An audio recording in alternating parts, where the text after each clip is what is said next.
preparing to live stream your meeting. Yay. It It says says meeting we're is streaming, now guys. streaming live on YouTube. Yay! Mute this guy. Perfect.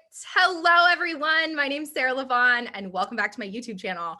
I am so excited to be here today with the Candices. They are luckily both named Candice, so when in doubt, just go with Candice from Goldilacts. And I'm going to actually do like a little bit of a read of their intro in a second, but I wanted to give like my own little personal flair on it because I am so grateful. We say this all the time. We have like a little WhatsApp app feed that we send voice messages to each other, and like we are the killer team. We stumbled upon each other very early. Like I don't think I'd even launched Bundle Birth yet.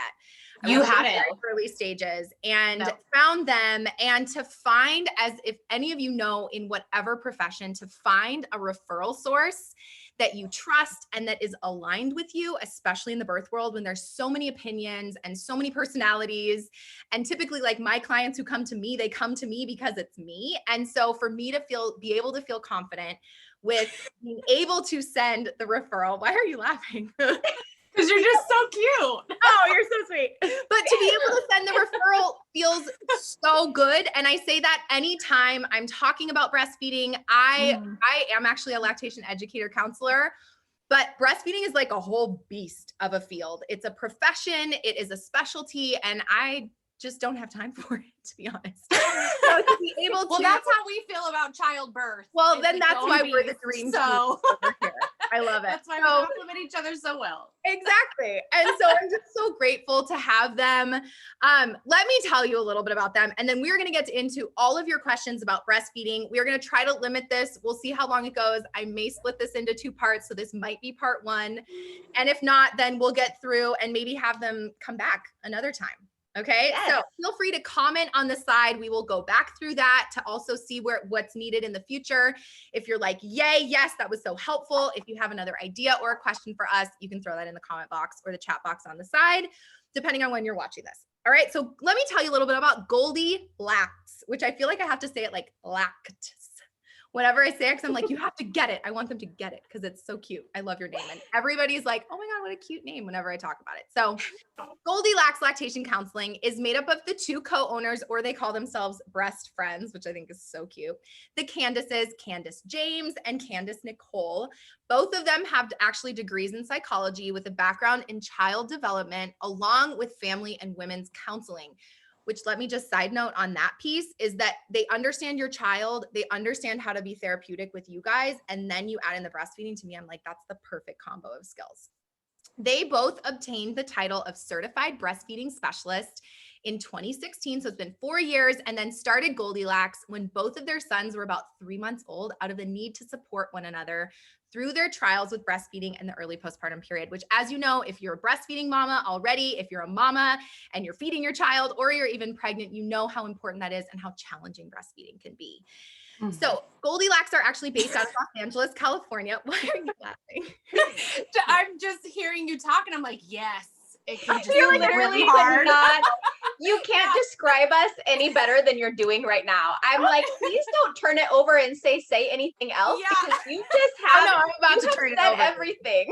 I am about to turn it over, and you're about to blow their minds. You're all about to be blown, which that's what we like to do around here, blow your minds. All right. So they're based out of Los Angeles, California, which is where I'm at as well. And they provide virtual and in-person breastfeeding education, private in-home lactation consultation, which is literally all of my VIPs. I include them in the package because it's so important to have that one-on-one care. And then postpartum support services to the greater Los Angeles and surrounding areas. They literally will drive anywhere where there's a family in need. And so at Goldilacts, the Candices are moms first and foremost. They both have kids. They have been there. And trust me when I tell you, they have been through it all.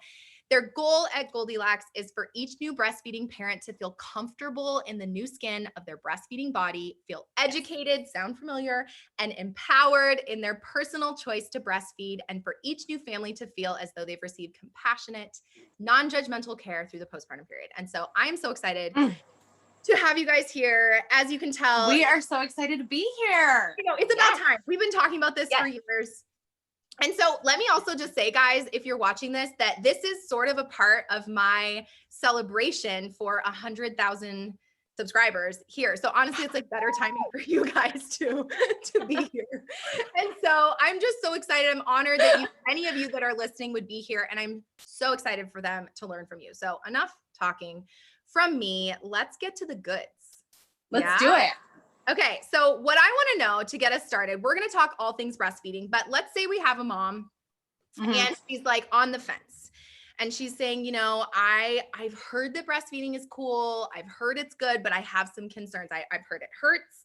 I've heard that you end up feeling like suffocated, not literally, but like figuratively in your life, that you can't get away. You have your loss of freedom, that your nipples hurt. It's like the hardest thing in the world. Yeah. And that like, what if I can't produce enough milk? That's another huge misconception. So what would you say to a mom that's on the fence about choosing to breastfeed or not? Candice Nicole, that is you. Great. I think, I try really hard not to sugarcoat things for moms. I try to give you the real, the raw. Yep. If you're a first-time mom, having a child in general is scary. Everything about it is scary. And what I try to remind women is that you have gotten pregnant, you have come this far, this baby is coming no matter what you do, and getting this baby here is the hardest part about it. So if you can do that, you can breastfeed, okay? Only about 3% of women don't make enough milk for whatever reason. And it's typically a very specific medical reason that is serious enough that most likely you already knew about it prior to pregnancy, or it's been discovered during pregnancy or diagnosed very early on, right? After the birth of your child. So there's very, very specific reasons why you might not be able to produce enough breast milk. Most of us can. It's a very biological, natural thing to do, but that doesn't mean that it is easy. You have never used your nipples in this way before. You have used them a lot. You got a baby in your belly. You probably used your nipples at some point. However, you have never had a human being latched onto them. It's very different. So some pain, some discomfort in the beginning, yes. However, it's nothing like what you've already done. So we can get through this. We can diagnose the reasons why your nipples hurt. We can get down to the bottom of that pain, and we can empower you with that education and get you more comfortable. That's the whole reason why you need support like ours in place. That's yes. about Great. it. Yes. I love that. Yeah. And I just want to add, I think it's so important for mamas to realize that breastfeeding does not need to be all or nothing at all. Right. There are over 3 million cells of goodness in 1 teaspoon of breast milk. So Yeah. even if it's just, you know what, I kind of want to do half and half, or I want to be at the breast sometimes and with the bottle sometimes, it could look however you want it to look. There is no right or wrong. And it doesn't have to be this kind of gloom and doom, like I'm the only one that could feed the baby, or what if I'm tired? Like we can make this look however you want it to look. And I think that's what sets us apart as well, that we go in and it's like, what do you want this to look like? We're down. What do you want this to look like? And we make it happen. We follow you every step of the way. Our goal is not for you to exclusively breastfeed your baby. Our goal is for you to feel empowered in whichever way you decide to feed your baby. That is our goal. And so we can teach you all about breastfeeding, but in the end, it's to empower you. And that's amazing too. You know, if you decide, sometimes mamas are on the fence, do I want an exclusive pump? Do I want to feed at the breast? And it's like, well, let's just try exclusive pumping. You could do it for a few weeks. And if you decide you miss being at the breast, then we'll go back. Right. So you don't have to do all breast milk. You could change your mind, whatever you would like to do in this whole breastfeeding jam. Which I think is important to distinguish and actually say verbally to these mamas that there is no shame in however you choose to feed your baby. And really, I know we're aligned in this. And this is what I say to that is that like the goal of an expert, whether that be breastfeeding expert or birth expert or postpartum expert, is for you to look at your scenario and not look back and go, man, I wish I would have known. And how often for breastfeeding, especially women that don't breastfeed, more often they're going to say, man, I wish I would have tried harder or had the support or really pushed more for that versus I wish I would have given formula. And so you have so many resources is one. And two, I think also to hear from an expert that it's okay to feed however you want to feed.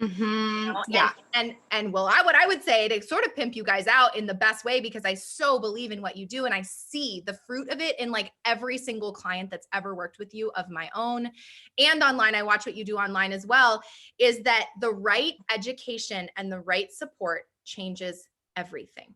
And if you had a hard breastfeeding journey in the past, that you like look back and say, okay, what worked and what maybe didn't work. And always there was some lack of education or support. And so that's why I'm always here and why I believe so much in what you do. And why I love that that's your philosophy for these mamas, that there is no shame and there's a fly. That needs to die. Okay. Sorry. But the right education and the right support along the way will really change your breastfeeding experience. And so if that's something that you desire, they have you and you're virtual anywhere.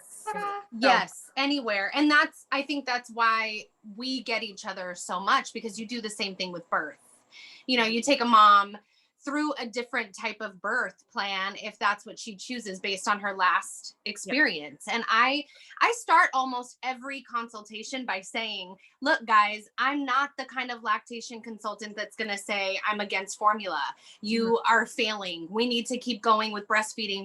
Because your mental and emotional health is more important to me than how you feed your baby, period.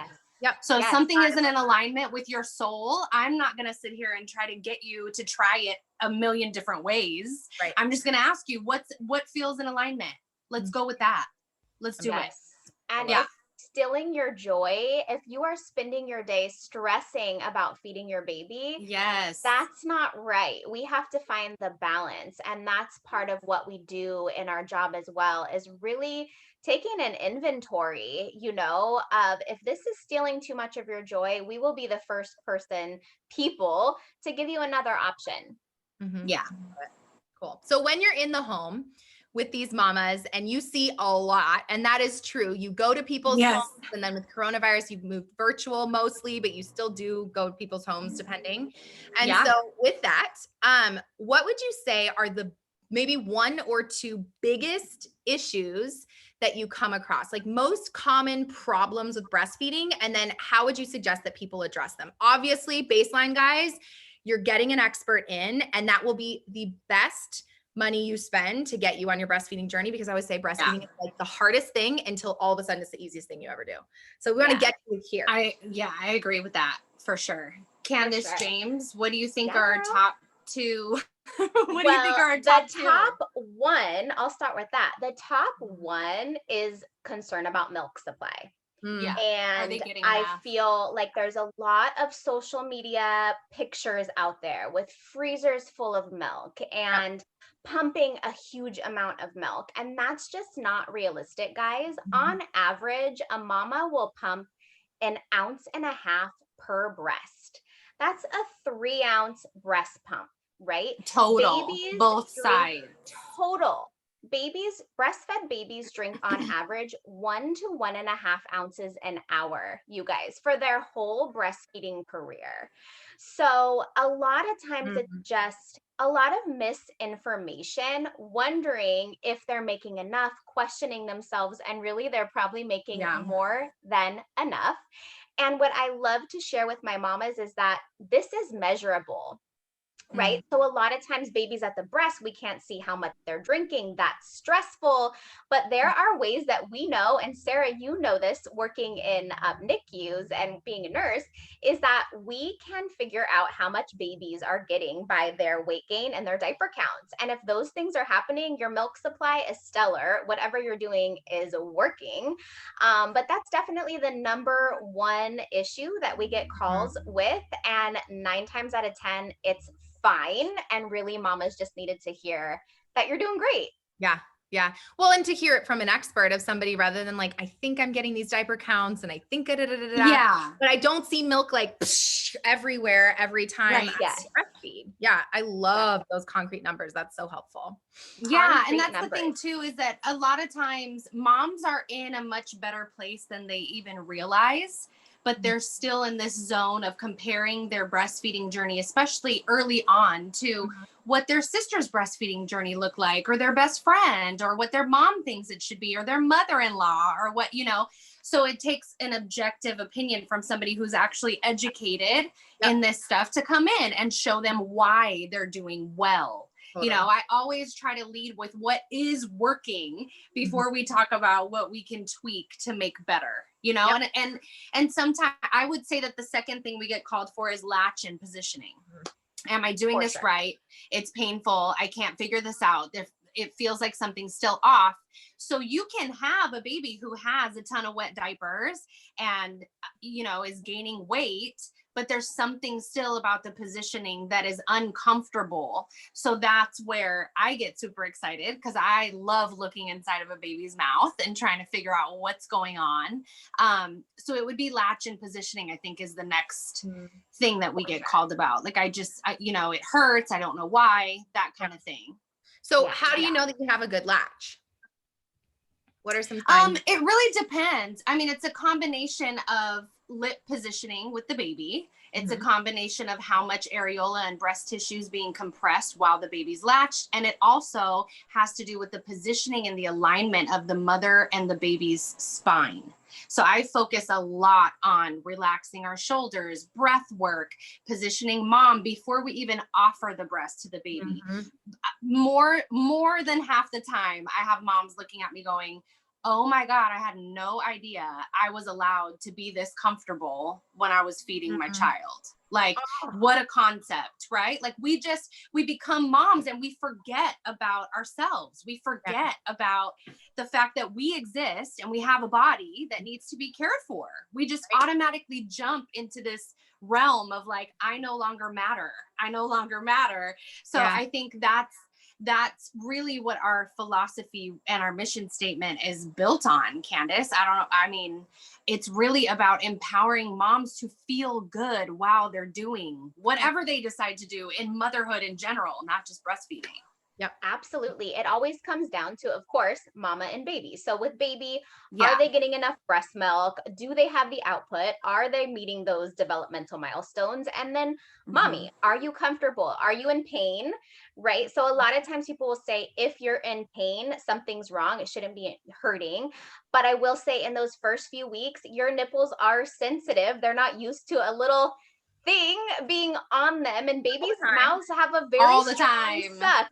Right. And they're cluster feeding. And so I feel like that happens a lot too in the first couple of weeks of mamas thinking they're doing it completely wrong because their nipples are sensitive. And there's a way to figure out if they're just sensitive because they're not used to this, or if something's going wrong. And I will always ask, do you have pain throughout the whole feeding? The If entire it's just kind feeding, of in that's the how very you know. beginning. Yeah, when babies start at the breast with what we call a non-nutritive suck. So it's like that's calling your milk to let down, and that can be a little painful, right? Yeah. But when your milk starts to come down and your milk is flowing and your baby has those big, juicy, long sucks and you're not in pain, beautiful. And when baby comes off of a feed, you want to see that your nipple is rounded like a pencil eraser. We don't want to see shaped like a brand new lipstick, like a diagonal. That's a sign of a shallow latch. We don't want to see blanching whiteness on white your nipple. nipples. Yeah. But it's not anything that mama doesn't know already. If you're in pain, if you have cracked and bloodied nipples, if every time your baby starts to root, you're going, they need to eat again, they need to eat already, and it's something you're dreading, there's an issue there that we need to take a look at. Yeah, I love it. That's so helpful. So what would you say to a mama? Because I'm looking at the chat. I see Kimberly over in the chat, and there's like some conversation going on. You're gonna have to go back and watch it afterwards. It's like one of my favorite things to do after a live. But the question comes up of, I'm pregnant. So this is a two-part question. I'm pregnant. Okay. I really want to breastfeed and I haven't seen any milk yet. And I've heard about the people who like pump before and have all this milk stored. And I'm really nervous that I'm not going to have enough. Should I bring formula to the hospital with me? And then I hear also that like my milk doesn't come in until day 3 or 4 or 5 afterwards. And so like, I'm like worried I won't have any milk for my baby. Woo, I love all these questions. Yeah, Oh my That's goodness. really a good. loaded scenario. I What love was it. all, yeah. This is just, can I just have all of this? Go. Go for it. Okay. Preparing moves for me out the way. Like, breastfeeding. she doesn't even need me. She doesn't even need me here. Neither Why am one I even needs here? each other, but that's where the Preparing- power comes in. No, preparing for breastfeeding, honestly, you need to do nothing with your breast. Nothing. Your body is doing it all. Hallelujah. Your Say body that knows one more time, though, like exactly. please, really loud and clear, because I hear this constantly and I'm like, Yeah. relax. Relax. Yeah. You do You not have to need trust your train body. your nipples. You do nothing that you do No. during pregnancy is going to affect your milk supply. Your body's doing it already. I will say the Yeah. most important thing is taking a breastfeeding prep course with Goldilacts. But it's so important. We do those virtually worldwide.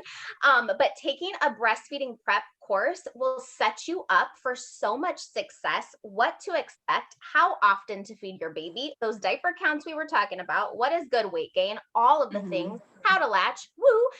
And with our breastfeeding prep, we include tech support for the first week your baby's born to reiterate everything we went over, because questions will pop up, but that's the best thing you can ready do to for prepare. that? I'm like, oh my God, I'm stressed for you, but that's an amazing service. Are you kidding? It's That's the right now. best Here thing. I have a mama getting a C-section right now and I'm waiting for her text. Oh, Like, it's literally the best, because when you're pregnant, you're excited about everything. You want to learn about everything. And that's so important, to be more proactive than reactive to when you are laying in bed, your nipples are bloody, you're freaking out, right? And it's just harder, right? But if you go in prepared, best way to go. As far as leaking during pregnancy, many mamas don't. It's normal not to. It's a sign of nothing that happens after you give birth. As far as if you are dripping out everywhere, you can get that milk and freeze it. You might want to use it in the first few weeks. You don't have to. But there's no sign of anything negative if you are not leaking colostrum during pregnancy.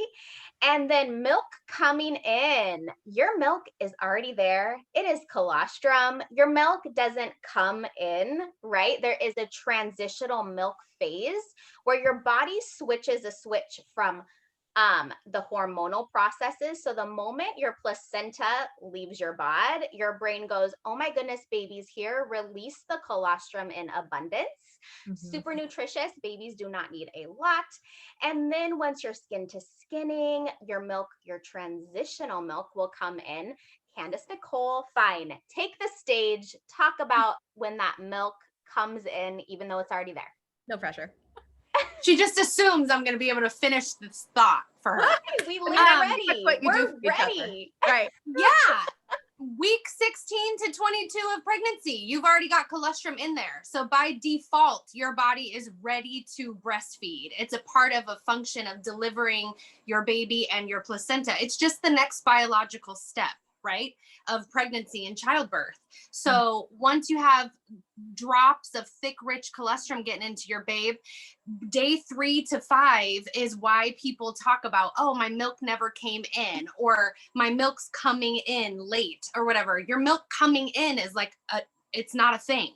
It's either there or it's not there because you haven't taken a breastfeeding prep course and you don't know how to adequately stimulate your breasts in order to make you feel like you're making enough milk. Leaking either during pregnancy or after delivery is not indicative of an adequate milk supply. It's just not. Some women never feel a letdown. Some women never leak milk. Some women never have extra anything to give to their baby. It's just all about putting their baby to the breast and giving them what they need. And that's what you have to trust your body to do. Your body has performed thus far because she's gotten your baby here, right? So that's all you need to do. You just got to keep trusting the process. What and if my texting boobs didn't us change all along size the way. though in pregnancy? Like my boobs didn't get any bigger. Sometimes they don't. Sometimes Really? they don't. Sometimes they don't. And sometimes it can be an indicator of another medical issue. Yeah. Like sometimes that Hypoplasia, happens. low glandular tissue, Mhm. stuff like that. PCOS. Yeah. So we do want to, I guess, ring that alarm, right? It's a question we want to know, but it doesn't automatically mean that you're not going to make enough or that there's going to be an issue. And when your baby arrives, the best thing ever on the planet you could do is skin to skin immediately and as much as possible, and putting baby to the breast as much as possible, unless there's a marked medical issue, right? And in which case, if there is a separation, if baby needs to go and have a stay in the NICU, you have your lactation team right there on standby that's ready to protect your milk supply, which pump. But you don't need to bring formula to the hospital if there Trust me, the hospital has enough formula to give you. Yes. They will give it to you if you need it. If there is a need. Yes. You know what? While we're here, let's talk about the fact that all babies lose weight. All babies lose weight in the beginning. It's so important for you to know, because when you hear that your baby has lost 8 to 10% of birth weight, you're going, what in the world? That sounds completely horrible. But it's not. It's very, very normal. They're like so stressed and always weighing your baby and telling you we're looking at how much your baby's losing. It can naturally start to make you worry and doubt that things are going well because of how concerned hospital staff are. Even me, I mean, when I worked postpartum and floated there, not worked because it was not my favorite place to be. I love L&D too much. And I mean, literally it was like, how much has this baby lost? How much has this baby lost? What's their weight? When was the last weight? And they like kind of obsess about it because it's a part of their job, when it really, it don't stress about it. Well, and what I like to remind people too is that it's the hospital's job to make sure that everything medically is fine with your baby. And it's the hospital's job to discharge you. That's their job. It's their job to make sure that your baby is healthy enough to go home. So if they're sending you home, you know that at least you're healthy enough to go home. So it's a good thing, right? So we don't need to be so worried about these weights. And breastfed babies fluctuate in weight just like we do naturally. Our babies are human beings, everybody. They're an actual human. So a lot of times we forget that. We forget to trust the methods of communication. So breastfeeding is a communicative relationship. It's a beautiful little dance between you and your baby, and you got to keep them close, skin to skin, to figure that out. Right. 100%. And if you've had a long labor, if you have had a delivery where you expected it to be vaginal and that, you know, was long and you had a lot of fluids and then you ended up with a C-section or whatever, that's why we want to know about your birth process, because that tells us so much. If you went through that in length, odds are your baby's probably going to lose a little more weight than another. And I just want to stress that everything is fixable. And so even if your baby does lose, say, 11%, and pediatrician says we need to do a little bit of supplementation, first thing we would have you do is try to supplement with your own breast milk. We put you on a pump schedule, and if we are not getting enough and you have to supplement with a little bit of formula, literally that lasts about 3 days. It's not, you know, anything serious. So everything is fixable as long as you have a team, a support team there that you can send a text to, like, this is going down. I always tell my mamas, you cannot text me too much. Please do. I don't want you to text me 3 weeks down the road and then we have to put in a lot of work to fix it. But if you let me know right away, almost everything is fixable, guys. And that really takes the worry out of everything. I compare this to Google Maps. Candice and I are your Google Map. You can't make a wrong turn, because if you do, your car is just gonna lead you right back onto your destination. And that is what we do. You can't mess it up. There's always a solution, you know, and we'll communicate with your pediatrician if you need us to. We can really act as liaisons between you and your partner, you and your pediatrician. You know, we can figure this out. Formula doesn't need to be permanent. It can be a temporary solution. So, I love it. Well, and how freeing that can feel to these mamas that really want to breastfeed, and then like, oh, they produce formula and they hear now formula equals harder breastfeeding journey equals I'm not going to get to exclusively breastfeed ever again. And it's not that. So not true. It's not, it's not that serious, I guess, as long as you protect your milk supply. Every single time that you give your baby formula, you have to pump, because that lets your breast know baby's eating right now. We need to boost this demand. And then after a few days, or more, depending how much we're giving and how much we need to supplement, your breast milk catches up, and then we're good to go. Yeah. I love it. I have a question on the side that I want to throw in here because I think it's appropriate, related to pumping and breastfeeding, because I think there's also this like, okay, what breast pump did you get? And like, do you have all your supplies for pumping when you intend to exclusively breastfeed? And so Carney Knows says, so I want to breastfeed, but I don't get why I should pump milk if the baby's going to drink it from me. Ha.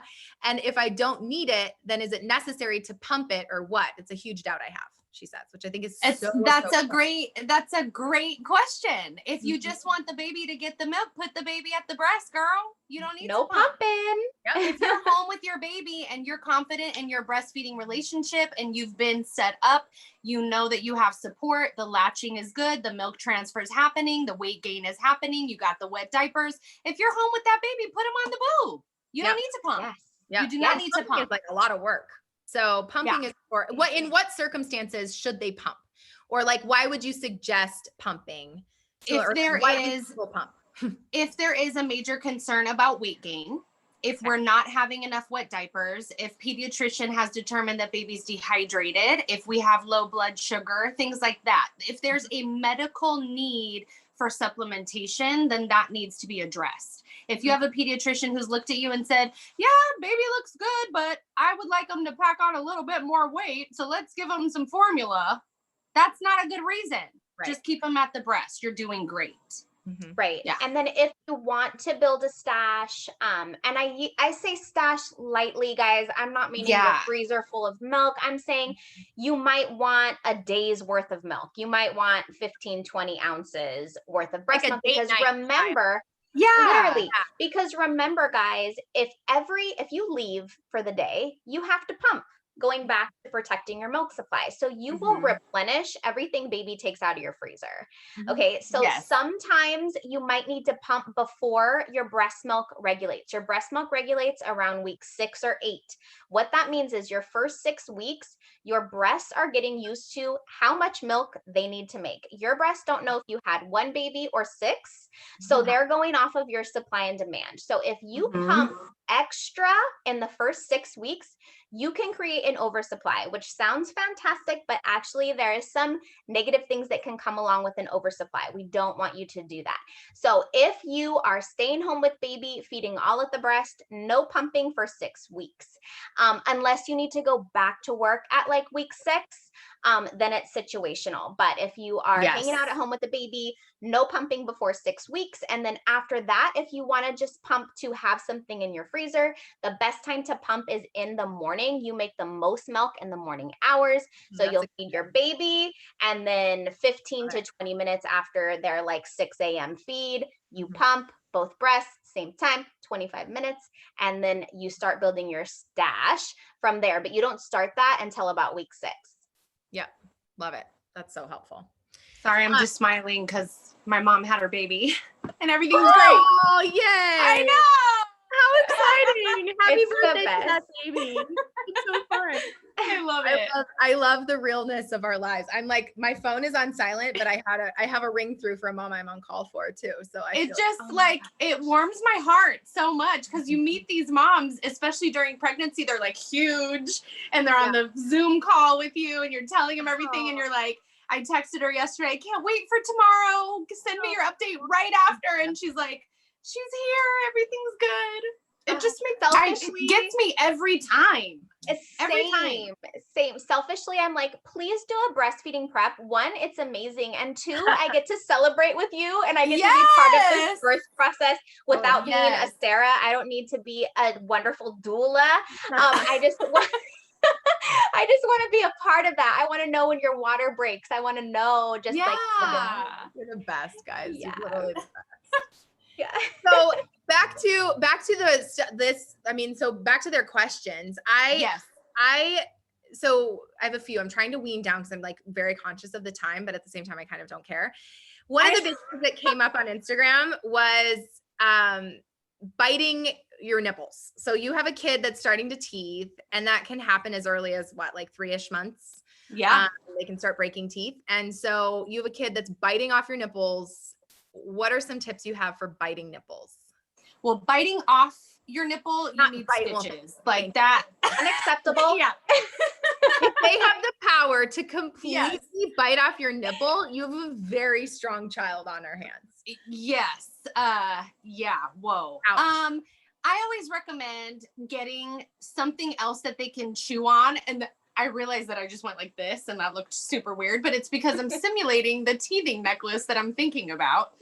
They make these teething necklaces that the mom actually wears, and they're super helpful. They're like big gummy beads, you know, BPA free, soft silicone, whatever. And what I used to do is what I tell all of my moms to do. You just have something else on hand. When baby starts clamping down, go ahead and break suction gently and place that other item in the baby's mouth and have a one-to-one real conversation with your baby. Like, yo, that hurts mommy. And we're not going to be able to get our milkies or whatever you call it until you're done with that. So we'll move back to breastfeeding whenever I feel like you're ready, but we're going to stop and start as many times as is necessary until I'm comfortable. And then it just all of a sudden kind of clicks in baby's mind. Like, oh, I can't bite mom like that. I bite this instead.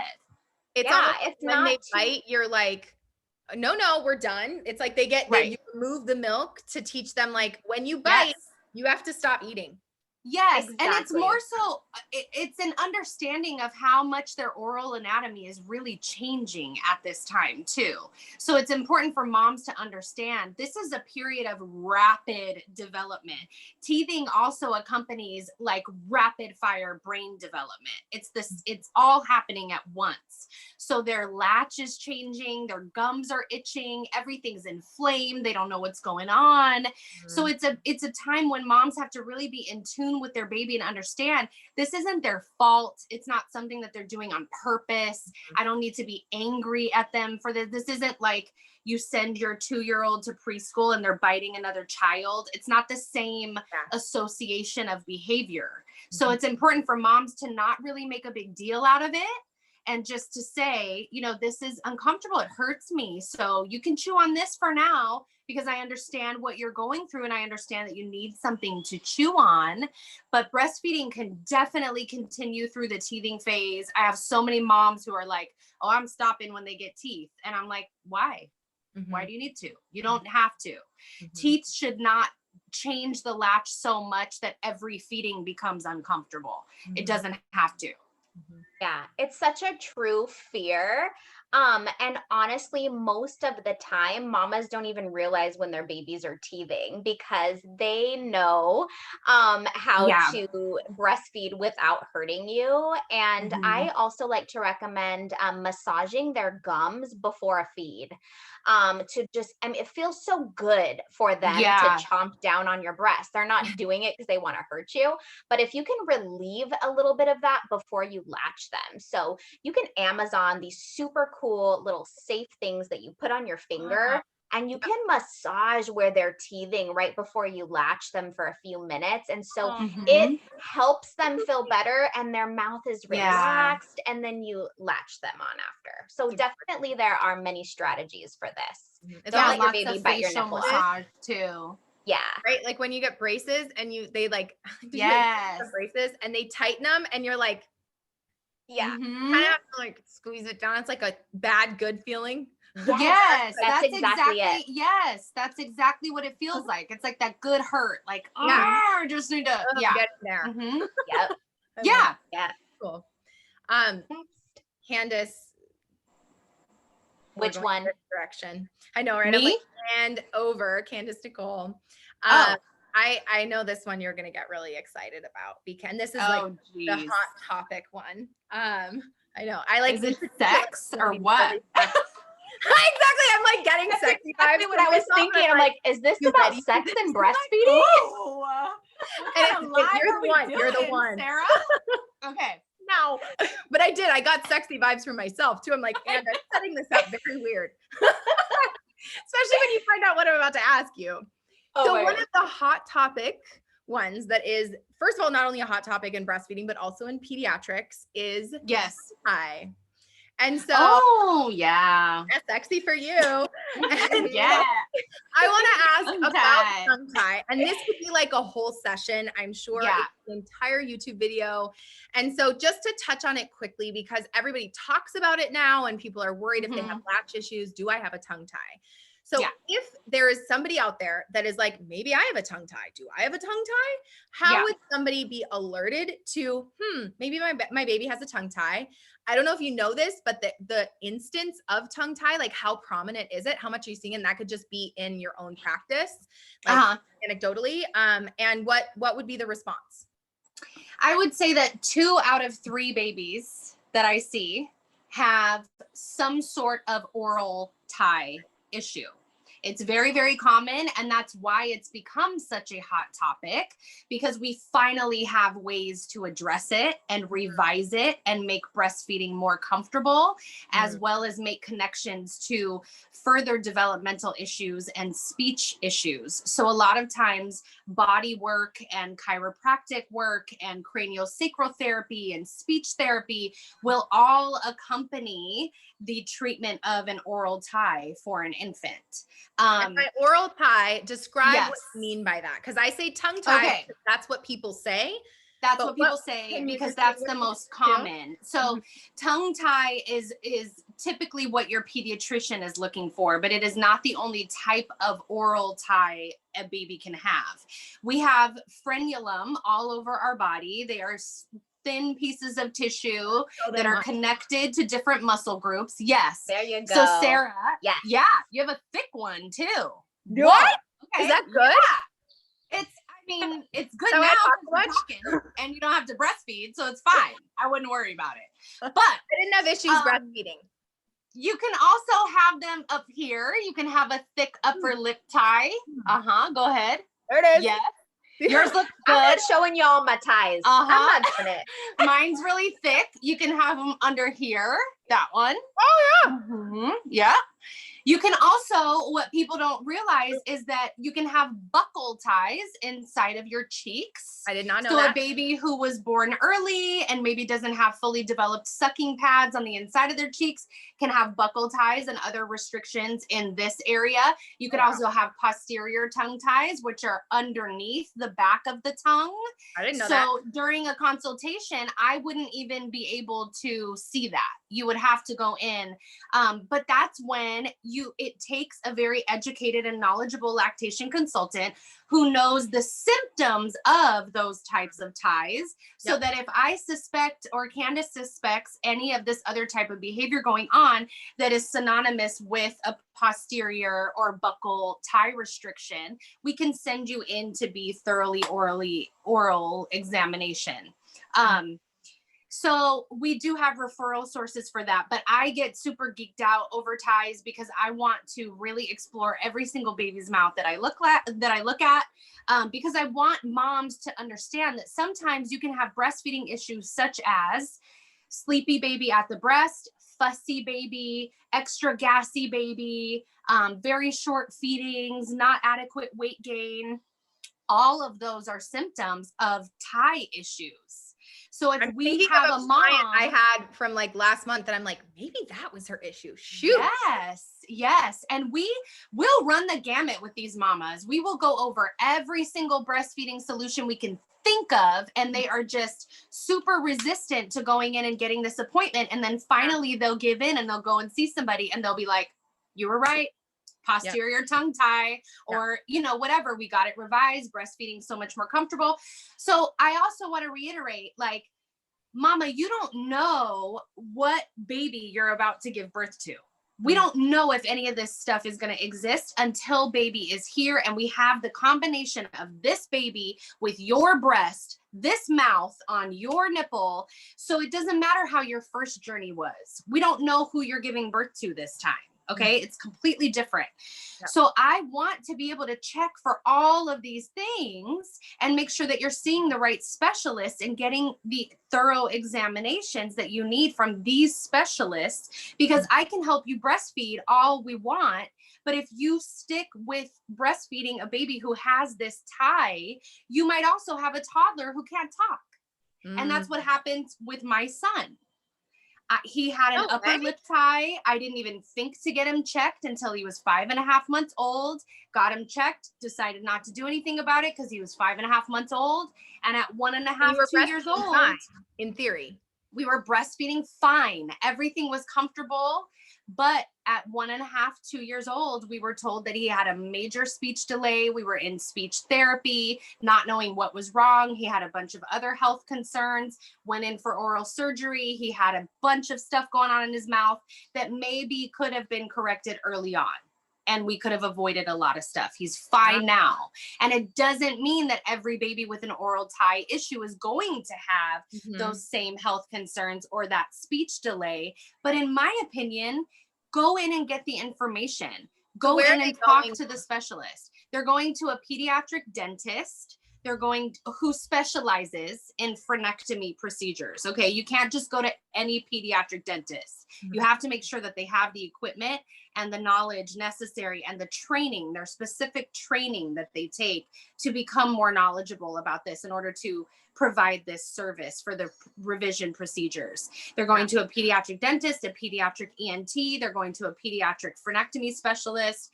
We work with some amazing people who are very consultation based. You go in, they look at your baby, they let you know what you're working with. They let you know if they think it's going to be a major concern down the road, or if they think you could just power nurse right through it if it's not going to be an issue. It doesn't mean that anything needs to be done, but what you'll be provided with is the peace of mind of knowing what's going on with your baby, and you won't be sitting at home thinking that it's your fault that breastfeeding is not comfortable, or that baby's not gaining weight fast enough, or they don't seem comfortable at the breast. It must be me. It's not always. It's not. So the reason why it's such a hot topic is because it's so freaking common. And now we have the research and the tools and the technology to do these revision procedures in an instant. And it's virtually painless to the baby. They start healing immediately after. You get breast milk in there with all its yummy antibodies and stuff in there, healing it immediately. You do a couple weeks of exercises to make sure it's healing properly, and then you're done and you move on your merry breastfeeding way. It's so worth it. It's not like major surgery or something. It's literally like it's not, and you're done. A quick laser. Topical anesthesia, just like when you go in to get your teeth cleaned, they take a water laser, they zzz right across it. Wherever it is in the mouth, the skin starts healing immediately. We work with amazing professionals who literally let us be in there and hold your baby while they're getting it done. They don't want you in the room because it's going to freak you out, but they'll let us be in there. And then we literally just walk your baby to you and you latch. And it's like, I've had moms just cry, like, this was it. This was the thing. This is what, you know, and it's like, they're on their way now. That's just what we needed to do. It's just a thing, you know, it's just a thing. So just go in and get the information. I have a fun fact about ties for you guys, is that if your baby sleeps with their mouth open, they might have a tie. And so this goes for bottle feeding as well. Tie things aren't only an issue for breastfeeding. They can cause issue for sleep. They can cause a host of other issues like Candice Nicole was talking about. And they can even cause pain in their shoulders or neck and lead to a fussy baby, a bottle formula fed baby. This can happen. What happens is it's very, very tight in there, and they have to overcompensate to eat. So things get very, very tense. So a lot of times, like Candice Nicole is saying, infant chiro and those type of things kind of go hand in hand with ties. But even if you're not breastfeeding, even if you're formula and bottle feeding, ties are something to make sure that you don't have an issue with, for sure. That's a really good point. I like to always, you know, reiterate that these frenulum are attached to different muscle groups, which are then attached to different muscle groups. So you may have a baby who has a posterior tongue tie or buccal tie restriction, and they favor one side of their neck, or they can't move their trunk the entire way, or, you know, and sometimes those problems are exacerbated as they get older. My son had sleep apnea. because he had to sleep with his mouth open, and he ended up not being able to breathe very well when he was sleeping. And that was my first tip of like, something needs to be done. And we ended up finding out that his upper lip tie was attached to a muscle further back in his throat, which was straight, that should have been curved, and that was restricting his breathing. So you just never know, you know, you never know what's going on in there. I'm learning a lot about this piece. In fact, I think I'm going to probably cut this and make it its own video on my channel, because this tongue tie stuff, I mean, I know it's an issue and I have like a baseline level of knowledge, but there's so much about this that I feel like is so helpful for people, because I think in my mind of what I hear is that you have a tongue tie, you usually have milk latch issues and milk supply issues. And it's such a bigger issue. And the other thing is, for everyone, it's so common. It's not like so common with you, or there was some sort of developmental issue that you didn't give your baby the nutrients to make less tight ties in their mouth. And it's nothing that you did. This could be the reason why breast milk rates have been lower in the past, simply because mamas just know that this hurts, it's not working, they're not making enough milk. What the heck? Could be all tie related. Totally. So helpful. Oh my gosh. Well, thank you guys so much. Yes. To wrap us up. Okay. Because we're honing in on that 1 hour mark. But first of all, I feel like we should do this every week. I feel like we could do this every week. That went so fast. And I'm so grateful to everyone that was here and watching and engaging and seeing your comments come in. I know there's so many more questions, so we can bring them back. If you want them back, guys, let us know in the comment box down below. I'm going to let you give one last quick tip, word of encouragement. Each of you can give one to these mamas out there and daddies out there and partners out there, birthing people. And so give your last tip, and then I'll give my little outro, and then we'll come back some other time. All right. I think that, I mean, I just want you guys to know that we're here and you're not alone, and that every single decision you make as a pregnant person, as a breastfeeding parent, as a support partner, as a pillar of support for new parents everywhere, you don't have to do this alone. We are here for you. And just because we are Goldilacts Lactation Consulting doesn't mean that we won't help you attack any issue that comes up postpartum. We're here for all of it. All of it. I love it. And I think my tip would be, everything's temporary. If you're having a super rough day, tomorrow is probably going to be an amazing day. Everything's temporary. And just know that, again, everything's fixable if you have the right team, and just try not to get stuck in a negative feed and negative day, because you will at some point look back and be like, wow, it's a fresh new week. I can't even believe we went through all of that. Things get better, I promise. We always say, right now, it's like this. And one day you're going to look back and go, whoa, remember when it was like that? It's not like that anymore. You know, everything is temporary. Everything's temporary. And don't quit on a tough day. If you want to quit, we will help you through that, but just don't do it on a tough day. Quit on an easy day with the right mind, rather than out of just frustration. I love that tip too. Push through with the right education and the right support. You really can do anything. I really truly believe that, whether it be related to feeding or birth or postpartum or life. Anything in life. Yeah. Anything in life. Oh. Well, thanks everyone for being with me here today. Thank you guys for being with me here today. If you want more from me, you can always head over to bundlebirth.com. Everything will be in the description box down below. I will also link everything from Goldilacts in the description box down below. You can find them, make sure I get this right, at goldilacts.com. Right? Yes. And then also on Instagram at Goldilacts. Anything Goldilacts, throw it in Google and you will find the Candices for all your breastfeeding needs anywhere in the world. Take a childbirth class, take a breastfeeding prep class, bring us along for your journey, and you won't be alone in the process. So thank you guys for being here. And then don't forget to flex and flow, and we will see you soon. Bye guys.